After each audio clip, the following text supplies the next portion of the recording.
सज्जन जो होता है वह कभी अपने ऊपर किए हुए उपकार को भूलता नहीं है।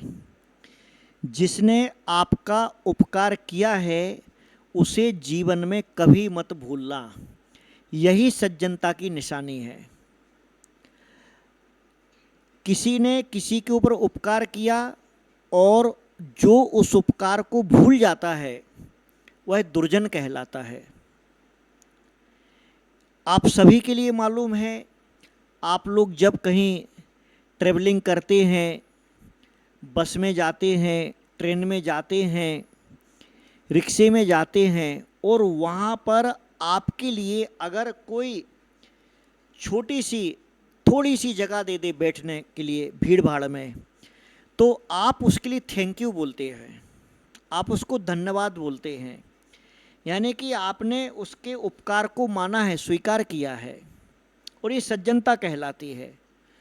और इसी की जगह जो दुर्जन होता है, जो दुष्ट होता है, जो अशिष्ट होता है, जो असभ्य होता है, जो अनैतिक होता है, वह वहाँ पर जाकर के हंगामा करेगा, धक्के देगा या कुछ अपशब्द बोलेगा, गालियाँ देगा, ज़बरदस्ती बैठेगा। ये अशिष्टता और अनैतिकता की निशानी है, ये दुर्जन का लक्षण है। जीवन में इसी प्रकार से सभी जगह, चाहे वो मार्केट हो, चाहे कोई दुकान हो, चाहे आपका कोई व्यापार हो, चाहे किसी से लेन देन हो, चाहे घर के कोई रिश्ते नाते निभाने की बात आती हो, कई बार क्या होता है कि व्यक्ति का जब काम निकल जाता है तो काम निकलने के बाद में वह अपने उपकारी को भूल जाता है। उसे याद नहीं रहता कि मेरी मुसीबत के समय या मुझको जब ज़रूरत थी तब इसने मेरा साथ दिया था। ये याद हमेशा रहना चाहिए, क्योंकि सुख के सब साथी, सुख में तो सब आपको साथी मिल जाएंगे, गैर और अपने सब सब आपके बन जाएंगे। मित्रता, सज्जनता, सभ्यता वह कहलाती है जब आप उसको बिना भूले हुए कि इसने मेरे साथ ऐसी ऐसी जगह ऐसा उपकार किया था, और आप उसके उपकार को याद करते हुए हमेशा उसके लिए, अपना काम करने के लिए, उसकी हेल्प करने के लिए, उसका सहयोग करने के लिए आप सदा तत्पर रहें, इसको सज्जनता कहते हैं। जीवन में यह सज्जनता और दुर्जनता, उपकार को भूलना और उपकार को नहीं भूलना, उपकार को माने रहना, ये दोनों ही बातें प्रायः सामान्य रूप से सभी के जीवन में घटित होती हैं। देखिए, आप जब सब्जी खरीदने जाते हैं तो सब्जी खरीदने के बाद वह सब्जी वाला जो होता है, आप उसको कहते भैया जी थोड़ी सी धनिया पत्ती दे दो, तो बेचारा वो भी सब्जी, क्योंकि वो तो जो दिल का अमीर होगा ना, अक्सर सब्जी वाले जो रहते हैं वो बहुत अमीर लोग होते हैं कि एक सब्जी के साथ में आपके लिए धनिया पत्ती फ्री में दे देते हैं। और अक्सर जो है ना, बहुत बड़े माल में, बहुत बड़े स्टोर में आपने हजारों रुपए का सामान खरीद लिया है और वहाँ बोलोगे एक कैरी बैग दे दो, एक थैली दे दो, एक थैला दे दो, तो वो बोलते इसका पैसा लगता, चार्ज लगता है। तो गरीब तो वो है, और उसने आपके उपकार को नहीं माना। आपने हजारों रुपए का सामान खरीद लिया है, वो एक थैली नहीं देगा।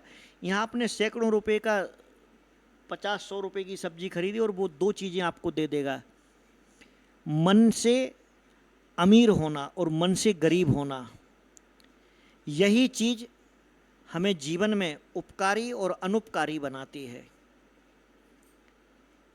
हमारे यहाँ पर हमारा यह जो धर्म है, हमारी संस्कृति है, हमारी सभ्यता है, हमारे जीवन जीने का जो पैटर्न है, हम जिस तरीके से जीवन जीते हैं, उसमें कई बार बहुत छोटी छोटी सी बातें होती हैं और वे छोटी छोटी बातें ही आपके व्यवहार को बताती हैं कि आप सज्जन हैं या दुर्जन हैं। उसी में से इसको याद रखना चाहिए कि पेड़ होता है, पेड़ को सब जानते हैं। पेड़ पर पत्थर मारने पर भी पेड़ क्या देता है? फल देता है। पृथ्वी का कितना बड़ा उपकार है आपके ऊपर, आपको रहने की जगह, आपको खेती, फैक्ट्रियां, ये सब कहाँ पर रहती हैं? ये सब उपकार है। आपके साथ में आपके परिवार के लोग, आपके घर के लोग, आपके सहयोगी जो भी लोग हैं, आपका काम करने में जो भी आपके सहायक हैं, वे सब आपका उपकार कर रहे हैं।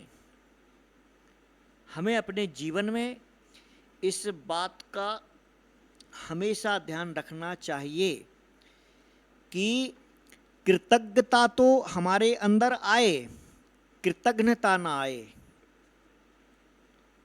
हमारे अंदर कभी भी हमारे जो भी, क्योंकि देखिए हमारा यह जो धर्म है उसका एक महत्वपूर्ण सूत्र है। कौन सा है? परस्परोपग्रहो जीवानाम। परस्पर में एक दूसरे का उपकार करने वाला जो होता है वो जीव होता है, और जीवों को परस्पर में एक दूसरे का उपकार करना चाहिए। जीवों का जीवन एक दूसरे के परस्पर के उपकार से चलता है, यह ध्यान रखें, यह अति आवश्यक है। अगर आपको डूबने में एक तिनका भी अगर आपका सहयोगी बनता है, उस तिनके का भी उपकार मानो। फिर तो हमें यह जो धर्म प्राप्त हुआ है, इस धर्म के प्रति कितना उपकार का भाव हमारे अंदर होना चाहिए, कितना ज़्यादा उपकार का भाव होना चाहिए, इसकी तो कोई सीमा ही नहीं है। जीवन में असीमित उपकार का भाव होना चाहिए।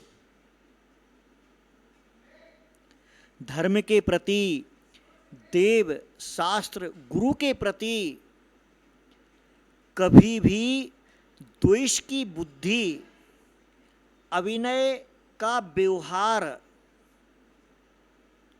या उनके प्रति अवहेलना का भाव होना ही नहीं चाहिए,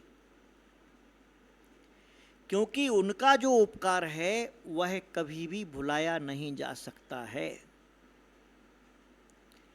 जिस प्रकार से हमारे मार्ग को, हमारे इस जीवन के लिए, हमारी इस आत्मा के लिए देव शास्त्र गुरु का उपकार है, इस शरीर को देने के लिए जो हमारा परिवार है, हमारे माँ बाप हैं, हमारे भाई बहन हैं, आपके जो रिलेटिव हैं, जो आपके सहयोगी बने शुरू से, जिन्होंने आपको सपोर्ट किया, समर्थन किया, उनको भी कभी मत भूलना।